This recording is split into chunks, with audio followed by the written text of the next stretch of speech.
Vamos ler a palavra de Deus? Nós estamos hoje no quarto propósito. Nós estamos na campanha 40 dias com propósitos. E hoje é o quarto propósito. Quem lembra do primeiro? Pode falar. Adorar a Deus. E o segundo? Alguém falou aí bem baixinho. Comunhão. E o terceiro? A gente faz parte da família de Deus, né? O discipulado. E hoje, então, quem sabe? Fomos chamados para servir. Servir, que coisa mais linda! E essa igreja ama servir. Amém. João 13. Primeiro vamos em João. João 13. Dá para colocar na tela?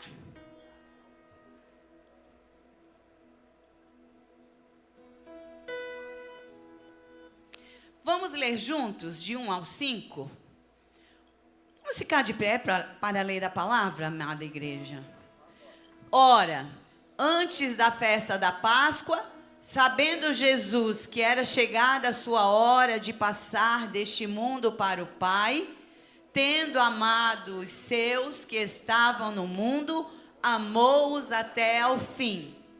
Durante a ceia, tendo já o diabo posto no coração de Judas Iscariotes, filho de Simão, que traísse a Jesus, sabendo este que o Pai tudo confiara às suas mãos, e que ele viera de Deus e voltava para Deus. Levantou-se da ceia, tirou a vestimenta de cima e, tomando uma toalha, cingiu-se com ela. Depois, deitou água na bacia e passou a lavar os pés aos discípulos e a enxugar-lhes com a toalha com que estava cingindo. Diga assim: Jesus é o meu maior exemplo de servo. Amém? Então pode sentar. Declare comigo: eu fui criado para servir a Deus. E você pode se alegrar por isso? Amém? Olha como somos especiais.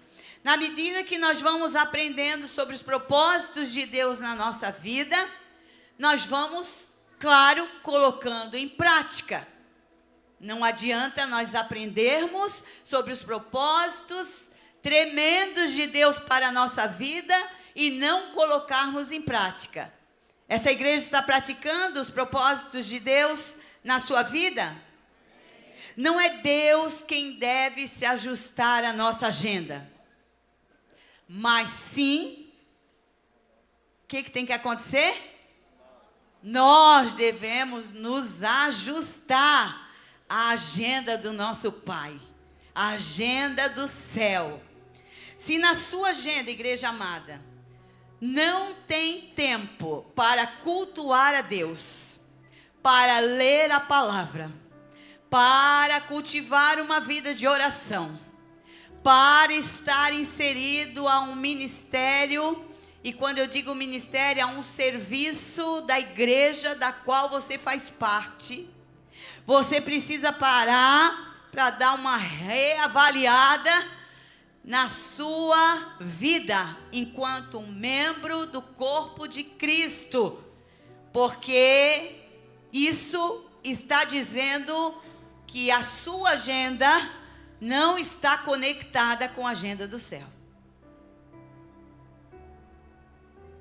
Mas eu sei que aqui nessa igreja, estamos todos conectados com a igreja do céu, com a agenda do céu, perdão. E hoje nós vamos ver um pouquinho mais sobre o propósito de serviço. E o primeiro que eu quero ver é, diga, todos nós devemos servir. Mateus 23, 11. Mas o maior dentre vós será servo. Diga, o maior dentre vós será servo. Essa palavra nos ensina a respeito de uma grandeza tremenda. A grandeza no reino de Deus, que não é definida por poder ou por posição, mas pelo ato de servir. É uma grandeza, a grandeza do reino de Deus. Esse versículo está falando dessa grandeza. Essa grandeza, ela não é medida por posicionamento, não é por posição, não é por cargo, não, é por servir. Amém? Declare comigo: a verdadeira grandeza está em ter a atitude de um servo, assim como Jesus demonstrou ao não vir para ser servido, mas para servir e dar a sua vida. Amém? E aqui fica o exemplo de Jesus para a nossa vida. Todos nós devemos servir, mas servir com essa mentalidade, com esta revelação. Maior é o que serve, e Jesus é o nosso maior exemplo. Amém?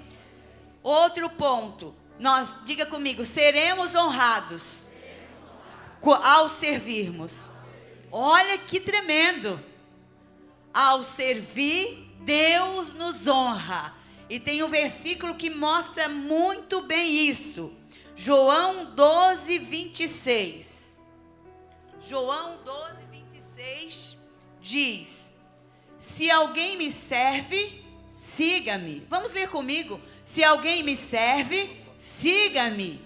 E onde eu estou, ali estará também o meu servo. E se alguém me servir, o Pai o honrará.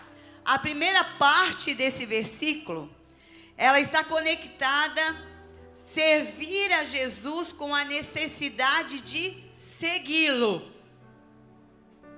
E esse seguir aqui não está voltado somente a ter uma vida de admiração a Jesus, de devoção a Jesus, mas estar conectado a Ele, de uma forma a caminhar com Ele, em obediência a Ele, de segui-lo realmente.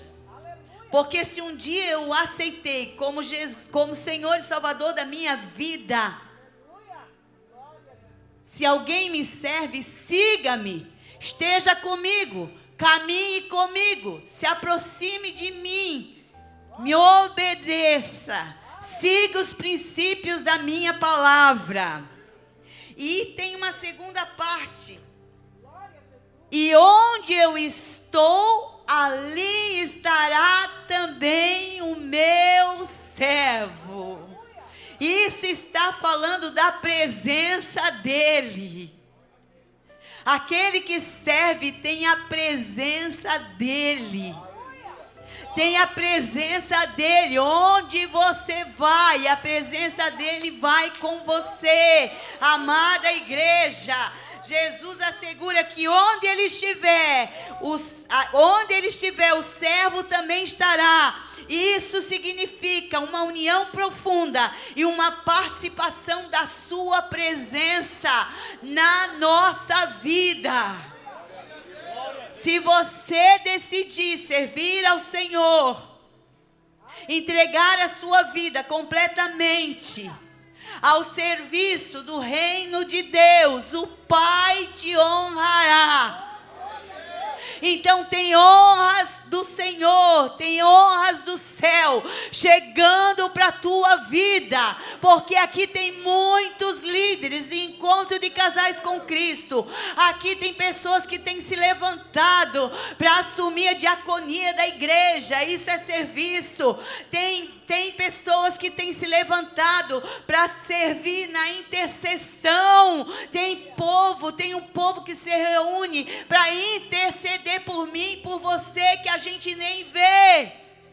Tem um pastor Santos que muitas vezes não está ali, mas está lá atrás. E se você for lá, ele está lá preparando a salinha da consolidação. E ninguém vê, mas ele está lá para receber as pessoas que vieram pela primeira vez.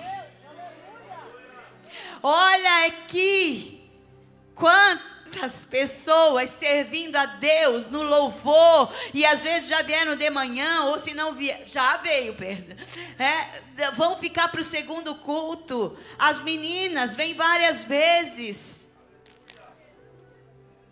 as valentes estão lá, hoje divulgando o chá da primavera.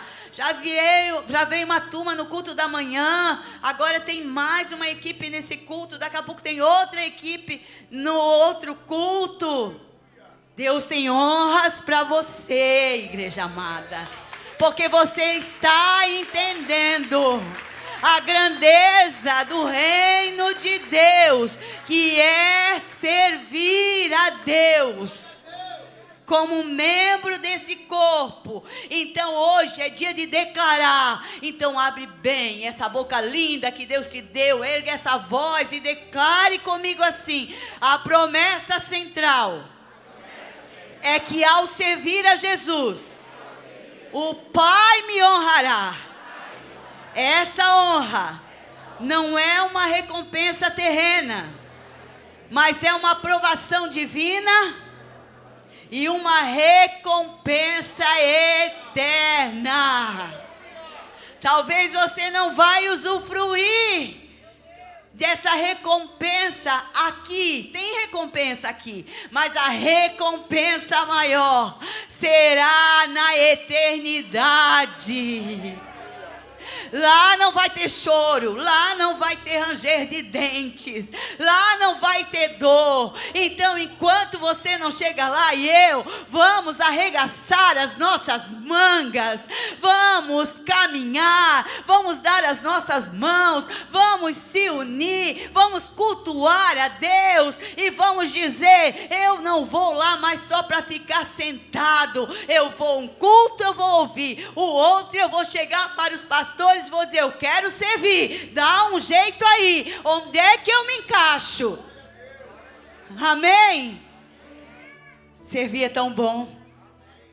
Nós que trabalhamos, servimos e olha que a gente não faz nada, porque ainda é muito pouco perto do que o Senhor fez para nós. Esse serviu, esse deu a vida. Esse deu a vida por nós. Esse não hesitou. Esse não perdeu tempo. Ele disse: eu vou. Eu tenho que ir. Eu preciso servir, eu preciso salvar. Eu preciso resgatar. Eu preciso apagar todo escrito de dívida que está lá, culpando o meu povo. E a gente que serve, mas serve pouco ainda, sabe, a gente fala que é viciante. A gente está no ECC, não é verdade? Está lá nas valentes, daqui a pouco tem corajosos, ontem era lá no 120, e quando a gente acha que vai estar cansada, a gente já está planejando o outro retiro que vai chegar. Já está planejando a outra programação. E aí Deus renova, porque servia de Deus. Amém? Amém, igreja amada? Outro ponto, diga: nosso Jesus é o exemplo maior. Marcos 10, 42, 45 diz assim: mas Jesus, vamos ler juntos? Mas Jesus, chamando-os para junto de si, disse-lhes: sabeis que os que são considerados governadores dos povos têm-nos sob seu domínio, e sobre eles os seus maiores exercem autoridade? Mas entre vós não é assim, pelo contrário, quem quiser tornar-se grande entre vós, será esse o que vos sirva. E quem quiser ser o primeiro entre vós, será servo de todos. Pois o próprio Filho do Homem não veio para ser servido, mas para servir e dar sua vida em resgate por muitos. Aleluia. Glória a Deus. Eu sei que eu não precisaria falar mais nada, mas eu, quando estava escrevendo essa palavra, Deus foi me dando tanta coisa que eu queria falar para você.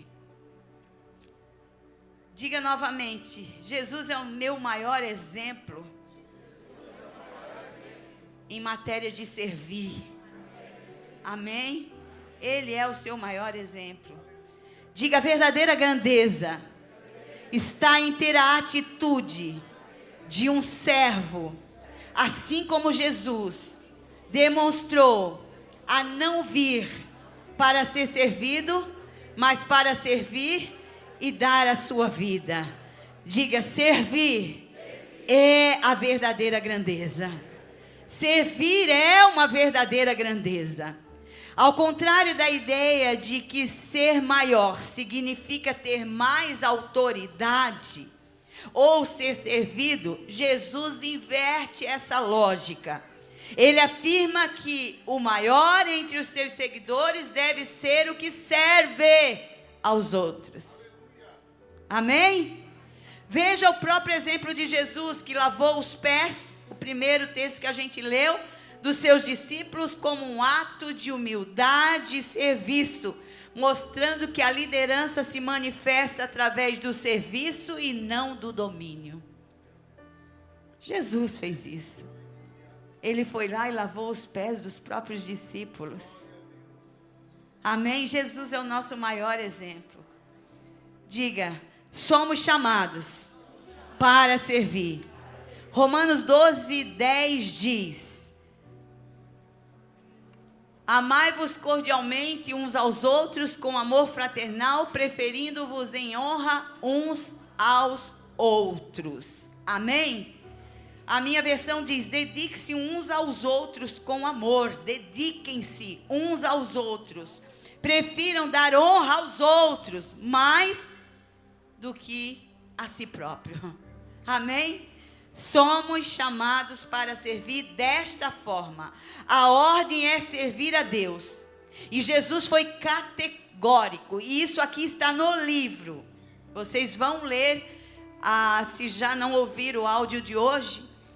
Quem não ouviu, vai ouvir e vai ver isso aqui que eu estou lendo agora. A atitude de vocês deve ser igual à minha, porque eu, o Messias, não vim para ser servido, mas para servir e dar a minha vida por muitos. Mateus 20:28. Para os cristãos, servir não é opção. Para nós, servir não é opção. Diga: para mim, servir não é opção, tampouco algo a ser encaixado em nossa agenda, quando há tempo disponível. Declare: servir é a essência da vida cristã. Jesus veio para servir e para dar. E estes dois verbos também devem orientar nossa vida: serviço e doação. Resume o quarto propósito de Deus para a nossa vida. Jesus ensinou que a maturidade espiritual jamais será um fim em si mesma. Maturidade é para o ministério. Crescermos para nos doar. Crescemos para nos doar. Seguir aprendendo mais e mais não é o suficiente. Precisamos agir de acordo com o que sabemos e pôr em prática o que afirmamos acreditar. Impressão sem expressão causa depressão. Estudar sem trabalhar leva à estagnação espiritual. A antiga comparação entre o mar da Galileia e o mar morto ainda é verdadeira. O mar da Galileia é cheio de vida, porque recebe água e também deságua. No mar morto, nada sobrevive, pois ao contrário do primeiro, não deságua.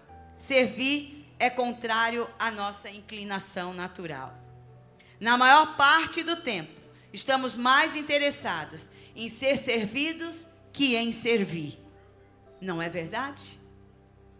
Dizemos: estou procurando uma igreja que atenda às minhas necessidades. Quem já falou isso?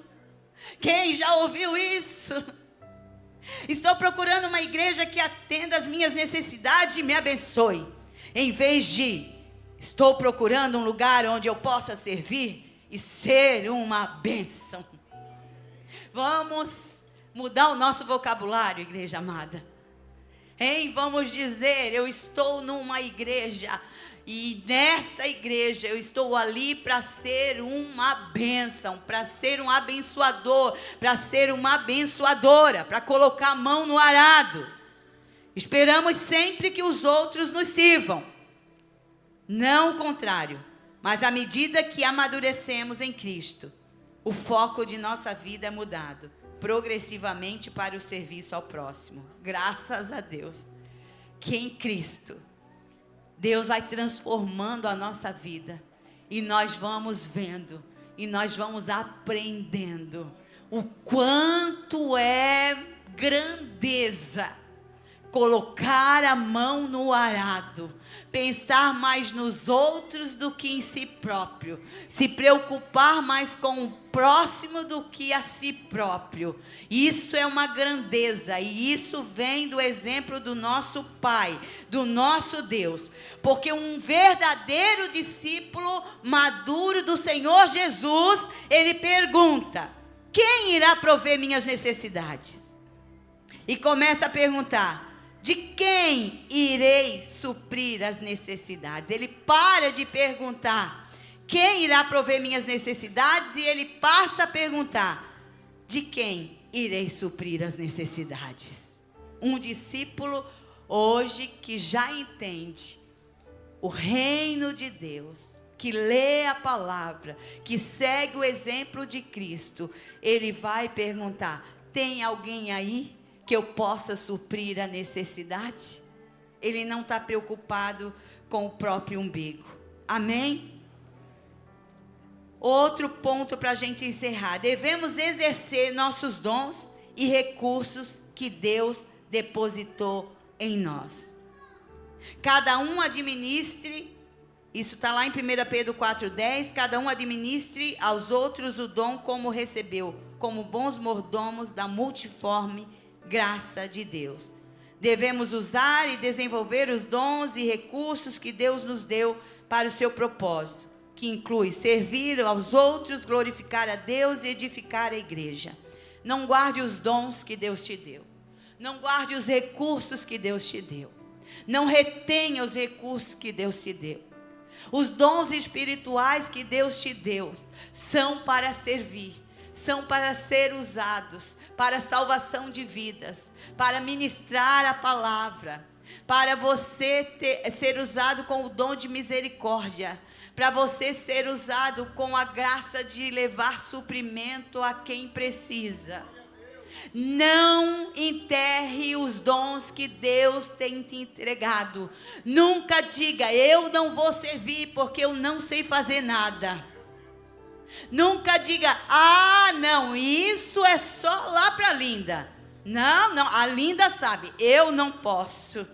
Pois Deus capacita aqueles que são chamados por Ele. E você e eu fomos chamados por Deus para uma grandiosa obra. Amém? E se fomos escolhidos por Ele, Ele capacita aquele a qual Ele escolheu. E você, escolhido dele, foi capacitado para tal grande obra. E se você estiver em dificuldade e não, isso eu não sei fazer, isso eu não consigo, é só você clamar e pedir ao Espírito Santo, porque Ele vai te ajudar. Ele vai te direcionar, Ele vai mostrar: não, olha, eu quero que você atue aqui.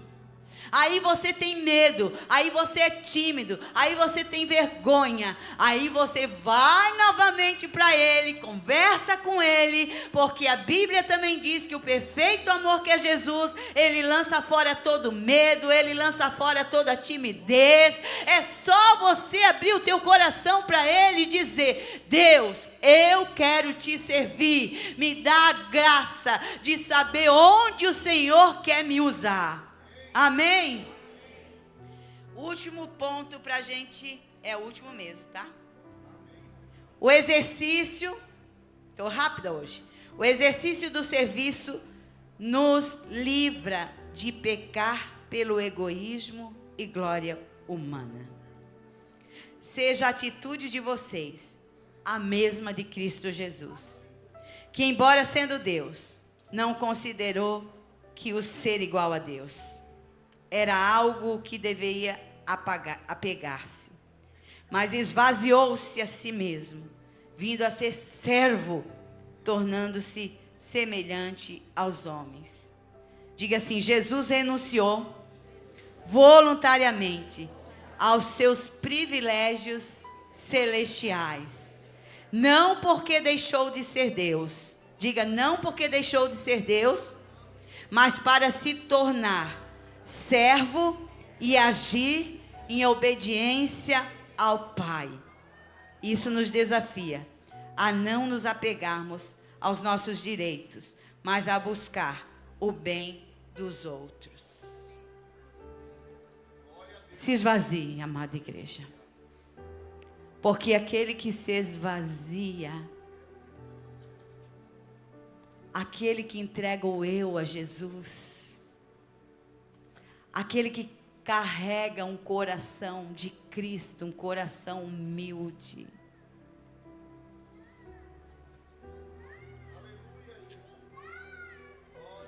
ele é livre. Ele é livre. E Jesus foi essa pessoa humilde, essa pessoa que não era orgulhosa. E olha que ele era Deus. Às vezes a gente acha que está abafando. Não é, igreja amada. Às vezes a gente acha que, sabe, eu não vou lá no sertão andar lá naquela poeira. O quê? Dormir no chão? Pastora Rosa, mas vocês não tomaram banho? Não, tem dia que não se toma banho lá. Eu também já fui para lá. E aí? Mas vocês vão lá levar água lá, mas pergunta onde eles votam. Não me importa onde eles votam. É nosso dever como igreja levar água aos sedentos. Se votam A ou B, se é A ou B que não fazem, a igreja vai fazer. Porque a igreja não leva só a água natural, a igreja leva a água da vida. Amém? Mas eu não vou lá porque... não, lá na favela não dá, né? Cheira mal.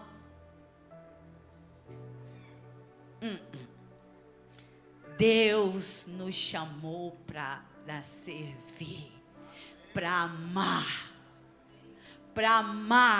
amar aquele que está sujinho, para amar aquele que está limpo. Eu estou falando de limpeza mesmo, não estou falando limpo de alma, de coração, eu estou falando de limpeza mesmo, para ir lá no lixão, que se for preciso, mas para ir lá também na classe alta, porque lá também carece de Deus,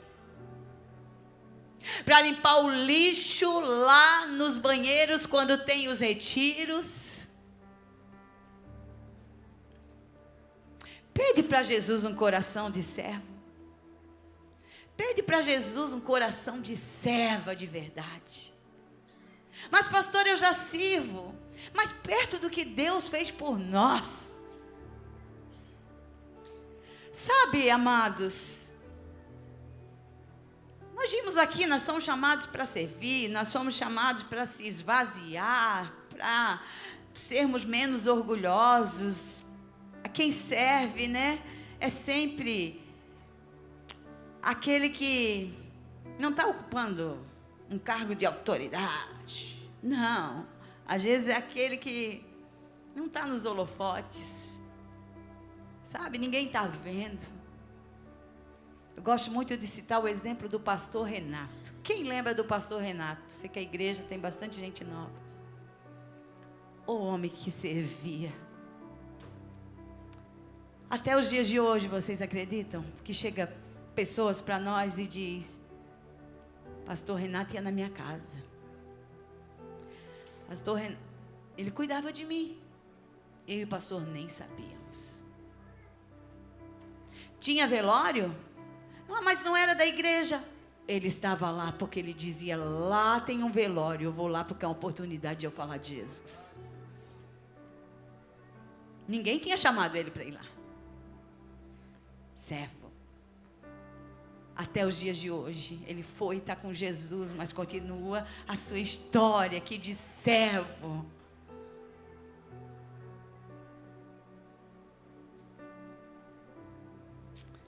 Às vezes a gente se anima tanto, sabe, igreja? Para ir lá num campo de futebol. Eu não estou falando que não é para ir. Pode ir. Tem que celebrar, tem que fazer festa. Mas em primeiro lugar o reino. Por que a gente não celebra assim para Jesus? Por que quando é para servir, a gente não vem servir com bandeira, com camiseta, com esse gás todo? A obra é grande, a seara, mas os trabalhadores ainda são poucos. Há muitas vidas para ganharmos ainda para Jesus. Aí a gente fala: mais um para Jesus, mais um para Jesus. Eu sou uma, mas se eu me juntar com a Linda se juntar com a Cíntia, e assim sucessivamente, nós não vamos ganhar só 700 pessoas para Jesus, nós vamos ganhar milhares para Jesus. Tem o chá agora das mulheres, e às vezes a gente tem que ficar: gente, vamos ganhar mulheres, vamos. Tem um ingresso, sim, tem um ingresso. A pastora não tem condições de oferecer um café para tantas mulheres hoje. Eu não tenho. Que bom se eu tivesse. Um dia vou ter. Eu creio que a gente vai fazer café e chás sem precisar a pessoa pagar o seu café. Mas não era para ser assim. Já era para mim estar com as minhas 6. Já era para outra estar com as 6. Era para a gente ser mais guloso, entendeu? É, pastor, mais fominha. Por vidas, por querer fazer a obra. Aí nós temos aqui uma obra para ser concluída. Isso dá uma agonia. Hoje de manhã o pastor Luciano falou algo. Queria ganhar na Mega Sena, é o nome? Sena, né? Senha, sei lá como é o nome desse negócio. Porque dá uma agonia. Daí ele disse: eu sei que eu estou errado, mas eu queria ter dinheiro. Porque tem coisas que exigem o nosso recurso. E isso é servir. Servir também com o nosso recurso. Sabe por quê, amados? Desse mundo não se leva nada, não. Mas sabe o que nós vamos levar? As pessoas que a gente teve lá no retiro servindo. Que a gente teve aqui em vigília orando. Que a gente teve lá na casa salvando aquele casamento. Lá no céu. Aí sim a gente vai olhar e vai dizer: valeu a pena não ter ficado em casa aquele final de semana. Valeu a pena não ter dormido muito. Ter acordado cedo, dormido tarde. Valeu a pena, valeu a pena. Olha ele lá, olha ela lá. Oh Jesus, igreja! Aleluia! Você está aqui, igreja amada? Deus te chamou e me chamou para servir. Esse é o quarto propósito do Senhor para a nossa vida. Adorar, estar em comunhão, estar estar na família de Deus, estar junto, estar servindo, estar se preocupando com o próximo. O serviço a Deus tem que ser uma festa de celebração. Então fique de pé agora, queridos. Coloca a mão no teu coração, igreja amada. Esse é o quarto propósito para a nossa vida. Não só ouça, mas em casa, pegue esse livro. O que está escrito aqui está na Bíblia. E o que está escrito aqui é muito poderoso. Eu nem vou perguntar, mas é bem capaz de ter alguém que ainda não abriu esse livro. E olha, eu nem sei que quantidade de campanha é que a gente já fez com esse livro. Esse livro era para estar de cor, salteado, as palavras desse livro. Porque aqui tem uma boa parte do nosso manual. Isso aqui diz muito sobre a nossa vida, sobre o propósito de Deus para nós. E hoje há um chamado para você, igreja amada. O momento da oferta tem que ser um momento alegre, tem que ser um momento de celebração, tem que ser um momento de festa. Sabe por quê? Porque eu creio que aqui nenhum de nós está vivendo um momento como aquele povo lá no sertão do Piauí. Muito da minha oferta, da sua oferta, do meu dízimo e do seu dízimo, é para patrocinar os trabalhos sociais que a igreja faz. Não adiantava nada a gente chegar lá no Piauí e falar que Jesus ama aquele povo, sendo que eles estavam vivendo a maior estiagem de todos os tempos. Faziam quase mais de 2 anos que não chovia. Agora imagine você, a dificuldade que é você não ter uma água para fazer as suas necessidades básicas do seu dia a dia. Imagine você acordar pela manhã e você não ter água para você escovar os dentes. Imagine você poder não ter água para você fazer o alimento. Você não ter água para tomar banho, fazer a sua higiene pessoal. Você acha que você chegar para um povo desse e você falar de Jesus, ele ia falar para você assim: ei, mas se Jesus me ama, olha a situação que eu estou vivendo. Se Jesus me ama, por que eu estou passando fome? Se Jesus me ama, por que eu não tenho roupa? Agora, quando a igreja chega e faz a diferença, como você acabou de ver aqui, você chega lá como igreja, você leva água para aquele povo, você leva uma esperança para aquele povo, você leva roupa para aquele povo, você leva alimento para aquele povo, e aí sim você diz: ei, Jesus te ama. O cara vai falar assim: realmente, Jesus me ama, Jesus é na vida dessa igreja, Jesus é na vida desse povo.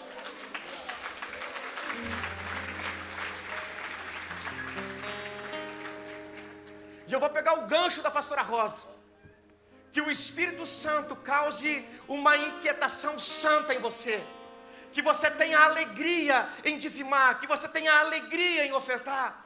Porque na maioria das vezes a gente vem aqui, a gente canta, a gente é alegre, o louvor falou comigo, me emocionou, a palavra trocou o meu coração, mas aí quando vem a oferta a gente se entristece. Poxa, lá vem a igreja falando de dinheiro de novo. Se você não faz porque é um mandamento bíblico, faça porque é uma gratidão. Faça porque é tão gostoso você chegar num culto e você ter uma cadeira almofadada para você sentar, e essa cadeira teve um custo. É tão gostoso você chegar num ambiente e estar climatizado. A energia celeste, que infelizmente eles ainda não estão abençoando a nossa vida, tem que pagar a energia, a manutenção da igreja, o custo da igreja. Se você não fizer por tudo isso, pela obra que está sendo lá feita lá fora, faça pelo privilégio que Deus te deu de você poder acordar todas as manhãs, pelo ar que você respira, pelo alimento de cada dia, pela saúde que Ele tem te dado, pelo teto que você mora. Seja grato.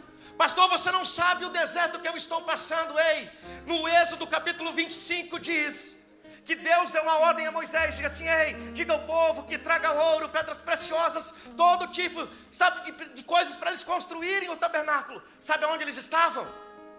No meio do deserto. Sabe, você pode estar passando por um deserto hoje, e o que você tem no bolso hoje talvez não resolva o teu problema, talvez seja uma semente que pode mudar a sua história e mudar a sua vida para sempre. Aquele povo no meio do deserto, Deus nunca deixou eles passarem uma necessidade. Eles queriam comer, Deus enviava o alimento. Estava com sede, Deus enviava água. Roupa, durante 40 anos. Sapato crescia no pé, a roupa não envelhecia, nunca morreu alguém por enfermidade. Gente, essa igreja aqui é uma bênção. A pastora estava falando de todos os projetos sociais. A igreja, para quem não sabe, a gente está com um projeto, a gente está fazendo culto, nesse momento está tendo um culto lá na penitenciária, está lá o povo levando uma palavra de esperança para aqueles homens. Sabe o que é aqueles caras? Tem presbíteros presos lá dentro, tem homens que já passaram por 4 ou 5 corajosos que estão presos lá dentro. Sabe o que é aqueles homens chorando, implorando assim: por favor, venham no próximo domingo. É a minha oferta, a sua oferta que patrocina tudo isso. Que a gratidão que você tenha por tudo que Deus tem te dado. Pastor, estou passando por luta e dificuldade. E aí, é um momento, vai passar. O deserto tem fim. O deserto tem fim na sua vida. E deserto é lugar de milagre. E eu gostaria que agora os diáconos estivessem distribuindo os envelopes. Tem o QR Code aqui. Talvez aquilo que você tem hoje é tão pouco no seu bolso, mas hoje é a semente que pode mudar a sua vida e a sua história. Talvez você já passou por tantas lutas este ano e nada está acontecendo. Ei, mas em nome de Jesus, a palavra de Deus diz que 1000 dias para nós é como um dia para Deus. E nesses últimos 60 dias que faltam para findar o ano, Deus pode fazer muito mais na sua vida do que Ele já fez até hoje. Eu gostaria que você fosse separando a sua oferta de gratidão, de amor ao Senhor. Que nós não precisamos fazer nenhum bolão aqui para jogar na Mega Sena final do ano, mas que sim, nós possamos nos unir e cada um levantar uma oferta de amor, de carinho, de gratidão, para chegar aqui: olha, pastor, pastora, eu quero ofertar para terminar essa obra, eu quero ofertar para abrir mais um poço lá no Piauí e em outros lugares. Talvez você ainda não viu, e eu gostaria de dar uma sugestão para você. Entra lá no YouTube e procure por Estrada da Fome. A Rede Record, ela já ganhou um prêmio com essa reportagem, onde 4 cidades que 70% da população vive abaixo do nível da pobreza, onde crianças são violentadas por troca de um pacotinho de bolacha, onde famílias, a única refeição que eles fazem durante o dia é uma água com um pouquinho de farinha de mandioca. Eis aí uma oportunidade para a gente orar, para que Deus possa levantar pessoas aqui dentro desse lugar com condições financeiras para ir até esses lugares e abençoar a vida dessas pessoas. Para quem não tem uma semente hoje, está aqui uma semente. Fernando vai passar por aí, você levante sua mão. Eu gostaria que você se colocasse de pé nesse momento. Nós vamos orar com alegria, e eu tenho certeza que Deus vai abençoar a sua vida. E nós vamos orar, e da maneira que você vier trazer o seu envelope de dízimo e oferta, você vai vir e você vai pegar a sua ceia, e nós vamos ceiar nessa noite. E eu gostaria que todas as pessoas pegassem o pão e o suco. Sabe por quê? Porque Jesus, ele não morreu por algumas pessoas. Jesus, ele morreu por todos nós. Ei, pastor, mas eu sou um indigno. Deixa eu te dar uma boa notícia, você não é o único aqui. Todos nós somos indignos. Se não fosse a graça dele, se não fosse o amor dele pelas nossas vidas, nenhum de nós poderíamos participar. É a sua graça, a sua misericórdia e o seu amor pelas nossas vidas. Então não se sinta indigno. Sabe por quê? Porque Jesus disse assim: ei, aquele que não come do meu corpo e não bebe do meu sangue não tem parte comigo. Se você quiser ter parte com ele, saia do seu lugar vem aqui, pegue o seu pão, pegue o seu suco e vamos celebrar junto a ceia do Senhor. Sabe por quê? Porque os discípulos, todas as vezes que eles se reuniam em nome de Jesus, eles celebravam a ceia. Eram todas as vezes. E hoje nós estamos aqui reunidos pelo nome de Jesus. Pai, em nome de Jesus Cristo, nós oramos e consagramos todas as ofertas, todos os dízimos ao Senhor. Que o Senhor venha multiplicar 100 vezes mais na vida dos teus filhos. Que o Senhor venha levantar empresários, empreendedores aqui. Que o Senhor venha multiplicar. Que não venha faltar nada na casa de ninguém aqui. E que eles tenham para abençoar a sua obra. Que eles sejam mantenedores de missionários no campo missionário. Que eles sejam mantenedores desta igreja. Em nome de Jesus. Que esta igreja venha fazer a diferença neste tempo. Muito mais do que já está fazendo. E o teu povo seja um povo muito mais abençoado. Em nome de Jesus. Amém.